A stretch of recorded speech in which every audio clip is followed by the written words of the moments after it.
We bring you the morning edition of MBC News with me, Upile Kaisa. The headlines. Malawi calls for strengthened SADC regional collaboration to build networks that push for women's participation in political leadership across the borders. Government secures 99 billion kwacha to improve water service delivery in Muzu city. An Indian firm, JBR Technologies Limited, expresses interest to establish a biomass power plant at entire dump site in Area 38 in Lilongwe to generate electricity from waste.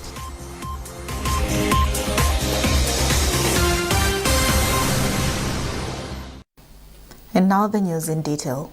Malawi has called for strengthened SADC regional collaboration to build networks that push for women's participation in political leadership across the borders.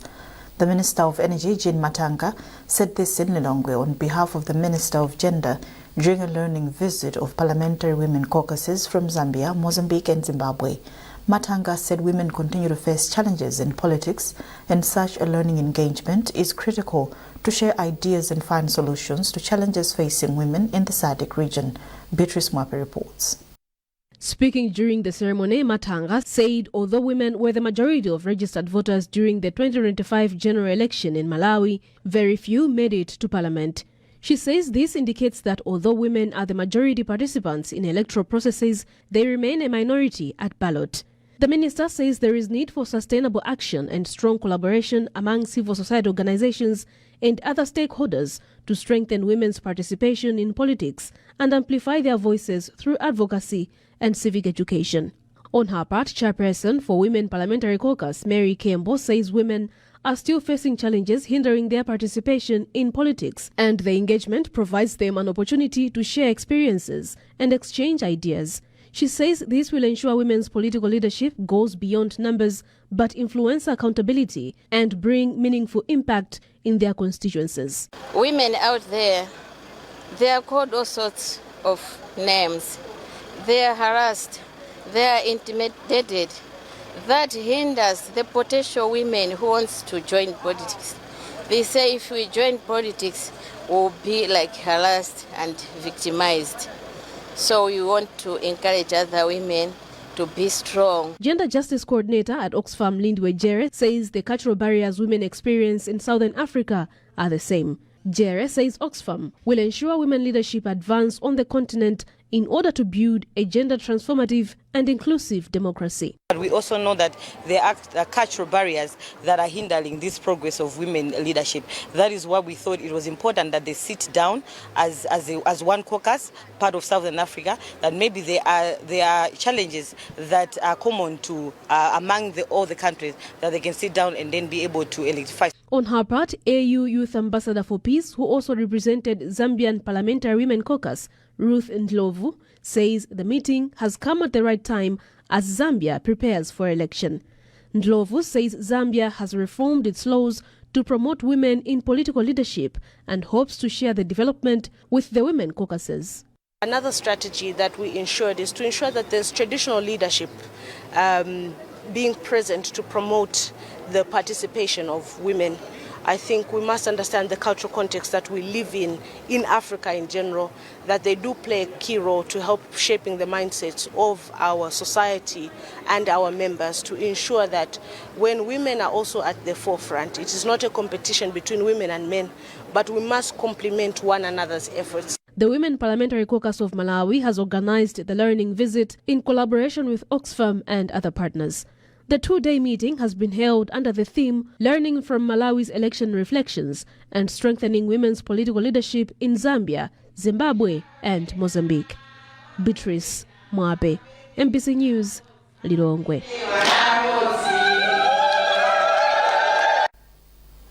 Minister of Youth Alfred Gangata has stressed the need for greater youth involvement in the country's socio-economic development. He made the remarks in Lilongwe during a ceremony marking the phase-out of the Innovation in Health, Rights and Development project, where stakeholders engaged the ministry on ways to sustain the gains achieved. Paul Mloka has filed this report. Gangata said the Malawi 2063 agenda depends on the younger generation, noting that they possess the energy required to drive national progress. He expressed satisfaction with the I-Head project, saying it has exposed the true potential of the younger generation and women in the country as it gave them access to relevant information on reproductive health and rights. Gangata further expressed government's commitment to continue the initiative and called for a thorough review of the reports. Jameson Dalama is Principal Secretary in the ministry. Government, we are going to want to make sure that the program continues by continuing financing some of the components in the project. It may not be everything, but we'll choose which ones have more impact.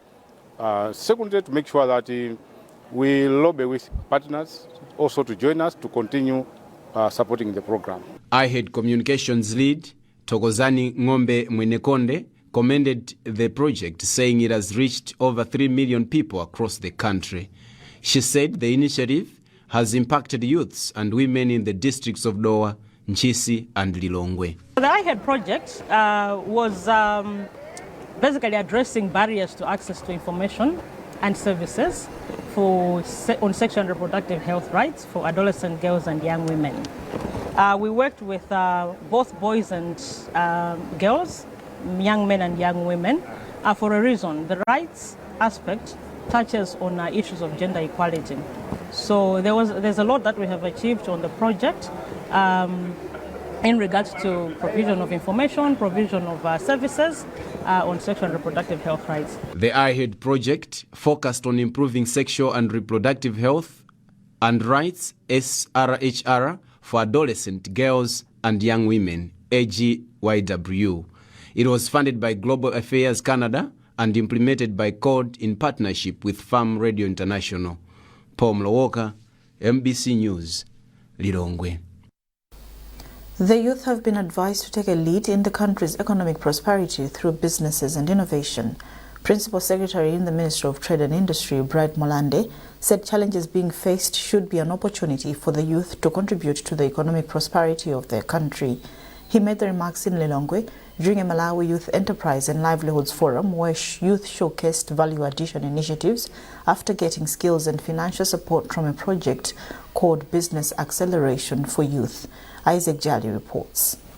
In Malawi, many young people are turning to entrepreneurship as a pathway to secure and dignified livelihoods.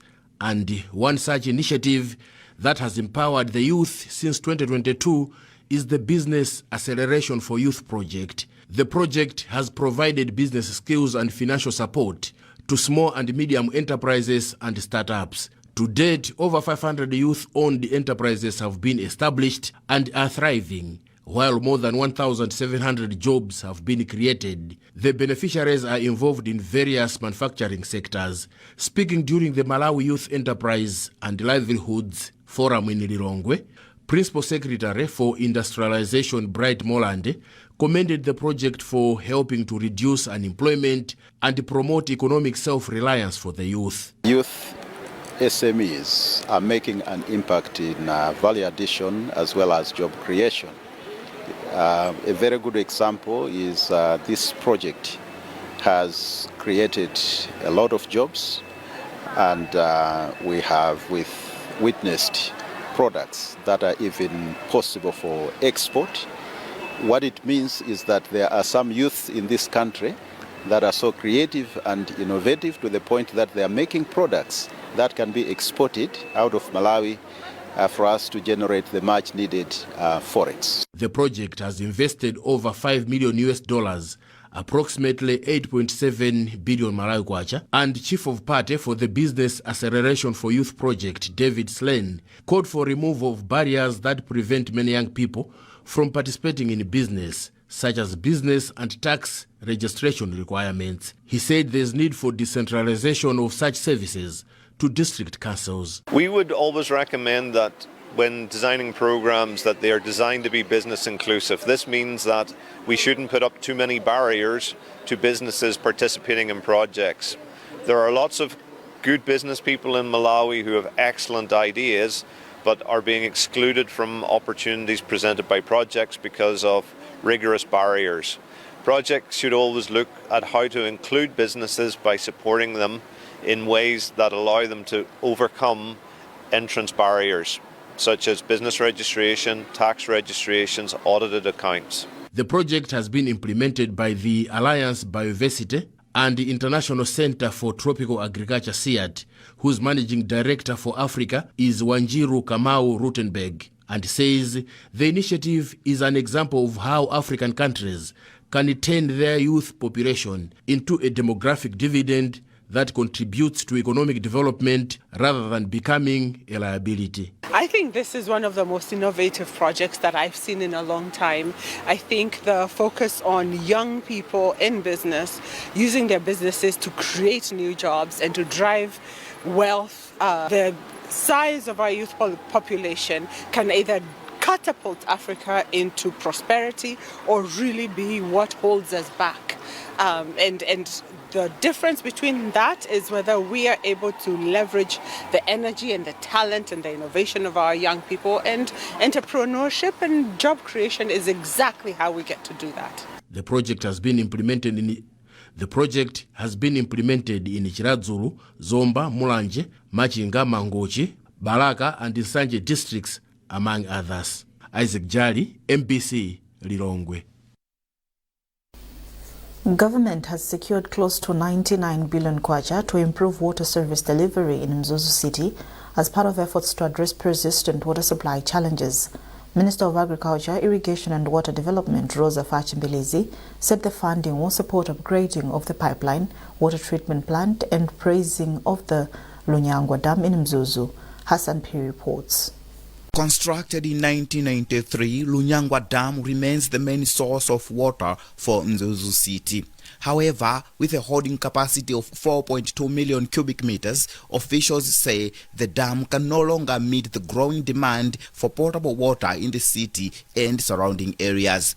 During an inspection of the dam and the treatment plant, Minister of Agriculture, Irrigation and Water Development, Rosa Fachimbilizi, emphasized the need to urgently upgrade the facility to match expanding population growth in Muzu.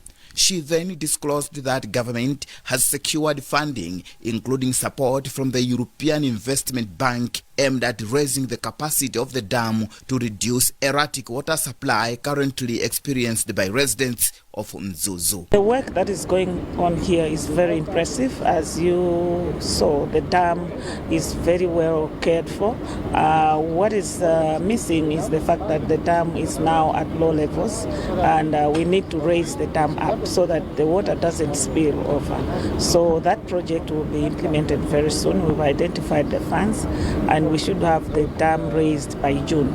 So that will improve the facility in terms of provision of water to residents in Muzu. Meanwhile, Northern Region Water Board has welcomed the development, pledging to accelerate efforts to improve service delivery. Director of Operations, Asumani Ungwe, said the institution is committed to effectively implement the project. Now, as Northern Region Water Board, we are geared to provide services, water supply services to all the people who live in the water areas where we operate. So that one will do as demanded by the Honorable Minister. In addition, the minister has also directed that the Lunyangwa Dam site, located within Kaningina Forest Reserve, be rehabilitated and transformed into a recreation center, saying the initiative will provide additional revenue for the water board. Hassan Piri, MBC News, Muzu. Government has pledged to invest more resources in infrastructure development in military units across the country to improve the welfare of officers. Minister of Defense Feston Kaupa made the remarks in Mangochi during the official handover of rehabilitated water reticulation system for the Malawi Defense Force Maritime Unit in Monkey Bay. The water reticulation system, which has been rehabilitated by the Southern Region Water Board to the tune of 980 million kwacha, is expected to improve operational performance of the system due to reduced leakages, improved pressure and enhanced accountability in water usage. Owen Mavula with a report. The Southern Region Water Board undertook the water reticulation system project in response to the request by the Maritime Unit in Monkey Bay, which had long-standing challenges in the water supply. Key components of the project include rehabilitation of approximately 5 kilometers of critical pipe mains to restore system integrity and improve water flow, replacement and upgrading of house connection pipes to enhance service delivery at the consumer level, and connection of 104 individual MDF staff houses to prepared meters. Speaking during the handover of the co-project, Minister of Defense Dr. Feston Kaupa expressed satisfaction with the water system upgrade and described the investment as a big milestone in enhancing efficiency and operational readiness. Provision of quality water, again, doesn't have to be overemphasized. As a matter of fact, whilst I'm here at the Malawi Navy, I'm coming from the Malawi Air Force in Zomba. I've been to Kobe Barracks in Zomba and Changamwe Barracks in Zomba. They had also expressed these as being their challenges. So having visited these cantonments or establishments of the Malawi Defense Force and coming here witnessing that the Southern Region Order Board has completed this 12-month project within time is a testimony of the skillship or expertise that we have with the Southern Region Order Board, and as well as the appreciation that we need to be very, very ready in terms of provision of services to the Malawi Defense Force officers and men and women. In his remarks, board chairperson for the Southern Region Water Board, Engineer Hach Mtinda, said non-revenue water remains one of the biggest challenges facing water utilities across the region, and through initiatives such as the project, Southern Region Water Board is demonstrating its commitment to reversing the trend by combining infrastructure rehabilitation with modern technologies. I would think that other institutions, government institutions, not just the army, can borrow a leaf from this approach. Because at the end of the day, it saves money, it improves accountability in the way we deal with our bills, and so on. And that is reliability at the same time. So you have water almost all the time because it's not leaking and the pressure is high and everybody is paying prepaid. So no challenges of chasing each other in terms of payments and things like that. Similar projects have been carried out at Changalume and Kobe Barracks, respectively. Owen Mavula, MBC, Mangochi. You're watching MBC News, a reminder of our top stories. Malawi calls for strengthened SADC regional collaboration to build networks that push for women's participation in political leadership across the borders. Government secures 99 billion kwacha to improve water service delivery in Muzu city. An Indian firm, JBR Technologies Limited, expresses interest to establish a biomass power plant at entire dump site in Area 38 in Lilongwe to generate electricity from waste.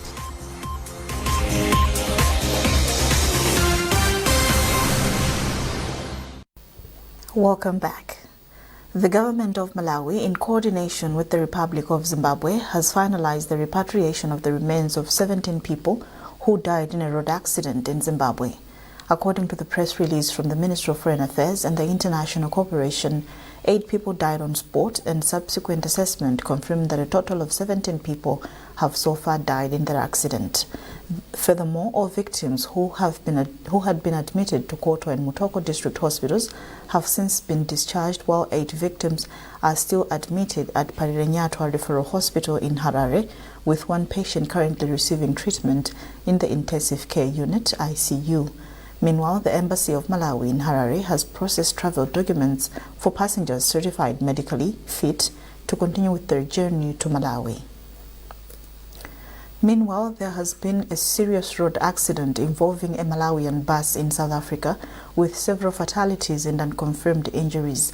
The bus was traveling from Gauteng on the N1 road when the accident happened near the Witflag turn-off. According to Limpopo Transport Department spokesperson Mashudu Mabata, traffic officials, police and emergency services rushed to the scene to manage the situation. The incident comes barely days after another Malawi-bound bus was involved in an accident in Zimbabwe, killing 17 people. An Indian firm, JBR Technologies Limited, has expressed interest to establish a biomass power plant at entire dump site in Area 38 in Lilongwe City to generate electricity from waste. The company's technical director, Pradeep Singh, disclosed this during a site visit to the dump site alongside Lilongwe City Council officials. Details in this report by Madalisa Mhango. JBL Technologies Limited Technical Director Pradeep Singh said their company is interested in setting up a biomass power plant to produce electricity at entire dump site. Singh highlighted that once all the procedures are done, the company is expected to generate about 15 to 20 megawatts electricity from the waste. He said this will help to expand access to electricity in the country. We are already working pan-India for these plants, and now we have come across few friends in Malawi which has proposed that we should bring our venture here.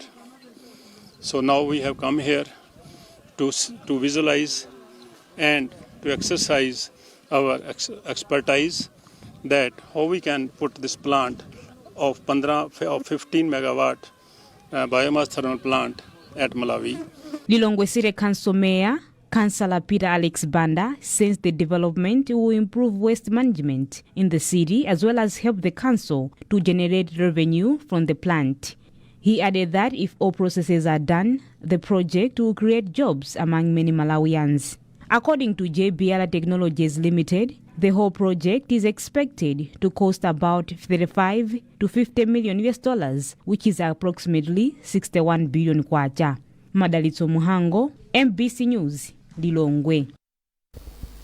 Admark Limited says smallholder cotton farmers and the country's textile industry stand to benefit more once it opens its 2 additional ginnery factories in Karonga and Balaka districts by next year for immense cotton production. Board chairperson for Admark, Gray Nyandule Piri, stated this at the end of the board's familiarization tour of Balaka and Luanda divisions to appreciate operations. Chisomo Break reports.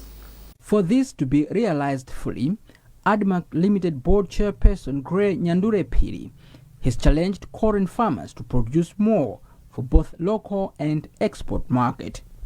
Piri's remarks come at a time when cotton production has declined over the years and Admark's 2 ginneries have been standing idle due to low cotton production. He stressed that in collaboration with other stakeholders such as the Cotton Council of Malawi, Admark will support farmers through provision of quality seeds and pesticides to enhance production. One thing which I've seen, I think there you have seen that there is some leftover cotton seed. I understand it came very late. Now what is that? Is that the problem of farmers? Farmers were ready, but the seed was brought in very late. And there's another element which is again very critical. The prices for the seed, they are very high.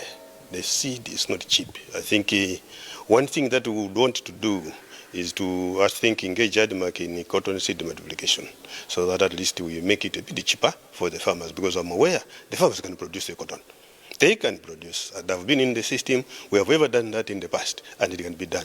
And actually, I'm determined that Admark should contribute quite a lot towards the production of cotton.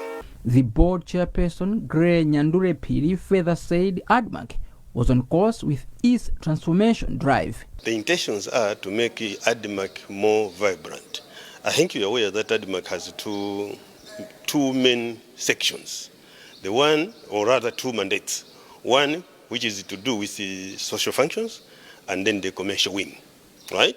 Now, on the social functions, we will not do quite a lot. We will not do much in terms of maybe transforming it. But on the commercial side, we are really determined to commercialize Admark very much. You know why I'm saying so? That's why you have heard of a maize mill plant. We are talking of reviving or maybe rehabilitating, even repairing our ginneries and even promoting cotton production. Where we are here, this is our processing plant. The intentions are at least one. We have 2, one at Vicheza and this one. Right now, this one went this year to start functioning. They were actually installed a long time ago. But this year, our determination is that we want to operate this one. Admark Limited owns 3 ginneries, Ngabu in Chikwawa, Ngala in Karonga, and Balaka. However, due to low production, only Ngabu ginnery is operational. Chisomo Break, MBC News, Balaga. The High Court in Lilongwe has adjourned to 2 June 2026 a case involving Philip Malenga, who is accused of murdering Memory Kamange at the Botanical Gardens in Lilongwe this year. The suspect has pleaded not guilty to all the 3 charges leveled against him. The counts are rape, robbery and murder. Details in this report. The case, which shook the country a few months ago, was back in court for plea and directions. Philip Malenga is being accused of murdering Memory Kamange, robbing her phone and 30,000 kwacha, and raping her at Botanical Gardens in Area 18 on 11 February this year. Taking his plea, the suspect pleaded not guilty to all the 3 charges. In his statement, Director of Criminal Litigation in the Directorate of Public Prosecutions, Zigondi Antumalunda, indicated that they have lined up a maximum of 8 witnesses who are ready to start testifying orally on the set dates. Malunda asked the court to allow the prosecution process to last for 3 consecutive days for meaningful progress. Miss Memory Kamange was the lady, 30-year-old lady who was staying in Area 25 but was found killed and in a decomposed state at Botanical Gardens in City Center in Lilongwe in February 2026. So the matter came for plea and directions, and directions have been given. Essentially, the matter will now be heard from 2nd to 4th of June 2026. Meanwhile, MBC attempted to talk to the defense, but they were not ready to provide us with an interview. The case has since adjourned to 2 June 2026. Madalitso Muhango, MBC News, Lilongwe. In sports, FCB Nyasa Big Bullets head coach Gilbert Chira says the team will rotate goalkeepers, describing all his keepers as good. Chira was speaking at a media briefing in Blantyre ahead of Sunday's FTH Premiership match against rivals Mighty Wanderers ahead of a FTH Premiership match at Bingu National Stadium. Bullets have already rotated keepers this season. Innocent Nyasulu conceded 1 in the Charity Shield. Biryani Mapila conceded 2 against Civil Service United in the league opener, and Nyasulu kept a clean sheet against Mafco in the second league game. The squad also includes McLean Mwale, signed from Karonga. Well, that item concludes this edition of MBC News. A reminder of our top stories before we leave. Malawi calls for strengthened SADC regional collaboration to build networks that push for women's participation in political leadership across the borders. Government secures 99 billion kwacha to improve water service delivery in Muzu city.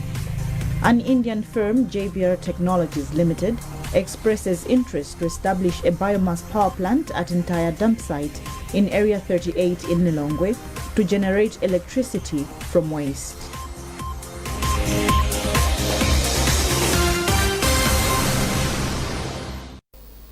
Keep up to date with our news coverage on our digital pages by scanning the QR code at the top right corner of your TV screen. You are with me, Obile Gaisa. Thanks for watching. Have a lovely day.